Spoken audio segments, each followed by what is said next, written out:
Private equity, the same Wall Street firms that are quietly snatching up your neighborhoods, your hospitals, your local stores, are now gambling with your retirement savings, using your funds to make risky bets that most people have never even heard of. It's a story that not enough people are talking about, but touches nearly every retiree, saver, and policyholder in America. Now, I'm going to be honest with you, this is not the story that I set out to cover.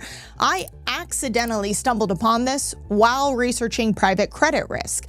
And as I dug deeper into it, what I found shocked me, which not much does these days. But if what I found is true, then it has big ramifications for all of us. Last week, the BIS, the Bank for International Settlements, essentially the central bank of central banks, issued a warning on the risk of systemically inflated credit ratings following a slew of high-profile bankruptcies. Bankruptcies that no one saw coming, such as subprime auto lender Tricolor and car parts First Brands, both of which had a slew of tactics to hide their true risk, including a 2008-style repackaging of assets to prompt inflated ratings. But that's when I started thinking, what if these aren't confined to the auto industry? What if there is a much bigger crisis brewing?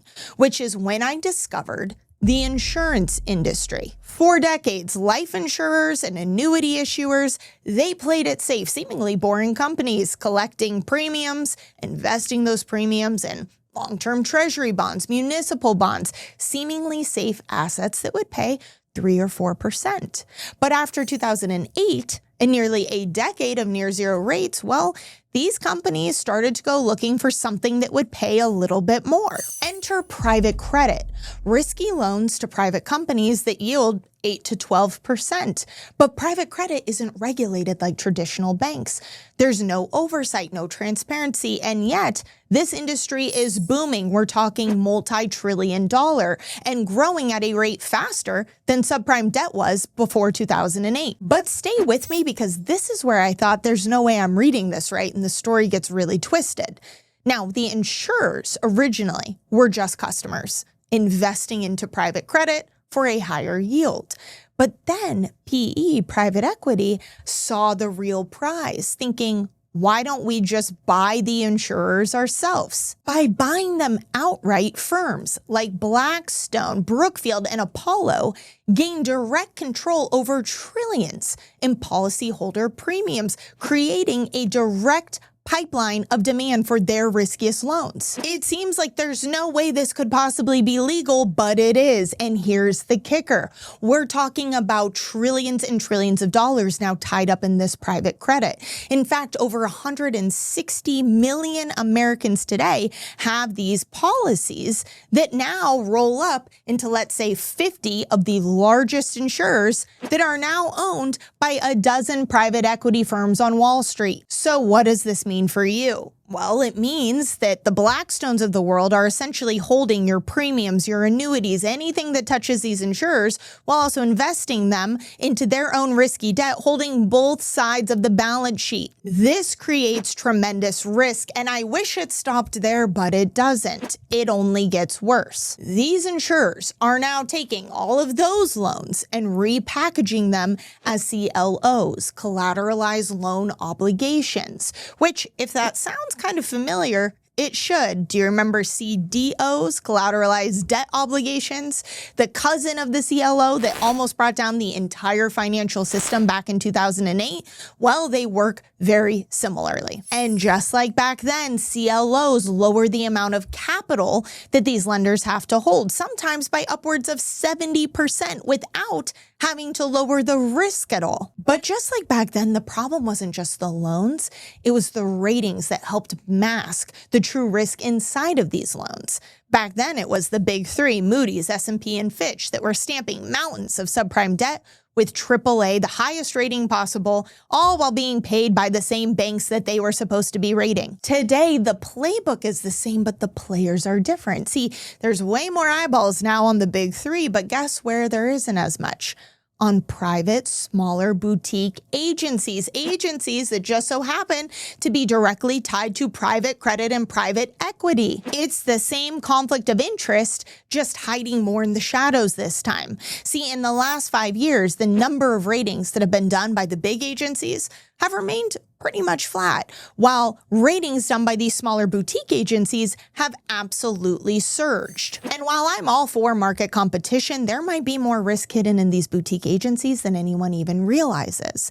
Today, if an insurer goes through the National Association of Insurance Commissions, the official regulatory body for insurers, and gets a rating, then they go and take that same product to a boutique agency, well, guess what happens? Their score increases, the rating goes up favorably 80% of the time. That's not an accident. That's what regulators call rating arbitrage. And it's exactly what big banks were doing in 2007, shopping around for the best grade. It's great news for the insurers, who get to take on more risk without having as much capital, but it's terrifying for policyholders, retirees, savers, anyone out there who's watching this and absolutely is at risk of getting caught in their risky betting and schemes. See, if the economy slows down and defaults rise, which guess what would happen next? These insurers would have to sell this private credit into a market where there might not be demand for it, or it would be substantially discounted.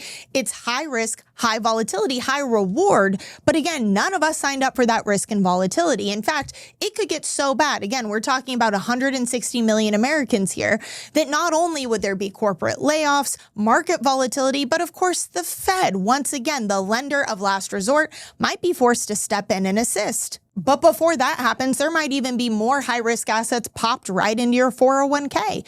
Back in August, President Trump signed an executive order allowing for alternative assets to be included into 401ks, which includes private credit, private equity, digital assets. But do not be fooled. The messaging here is that, oh, everyone should have access to these kind of investments, but there's a reason that we are shielded from them because of the volatility. Sure, right now, as the system is being pumped up and melted up, of course, the stock market is going to do well, but what happens when it all comes crashing down?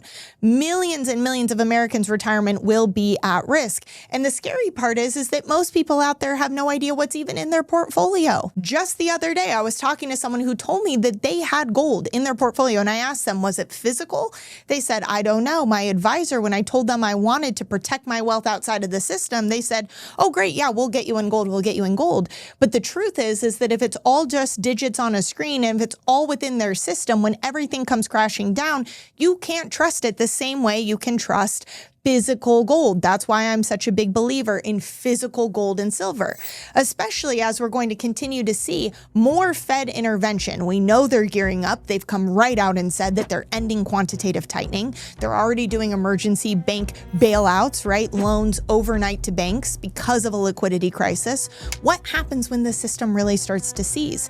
Now we have private equity. They're not only in retail and hospitals snatching up single family homes, but now they own the insurers. They are coming for every single component of the American life.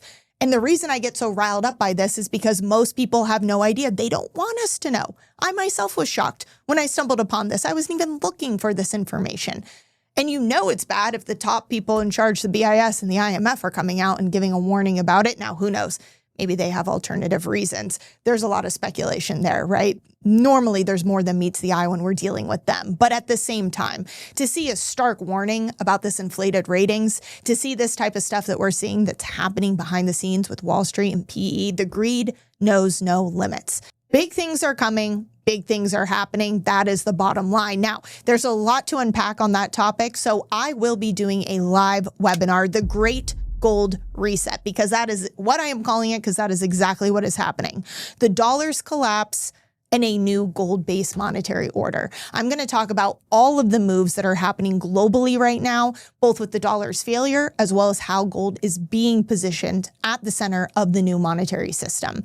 I hope you can be there because, again, it is live November 18th. It's going to be next Tuesday, 10 a.m. Pacific, 1 p.m. Eastern. If you have not already signed up, it's free. It's completely free. Make sure you register just so we know you're coming. Let me know you're coming by scanning the QR QR code, or there is a registration link down below, whatever is easiest for you. But go ahead and do it right now so you don't forget, because again, it's going to be packed with information. And not only that, I also will be doing a live Q&A at the end of it. I'll be answering as many of your questions as I can. So make sure you're signed up for it.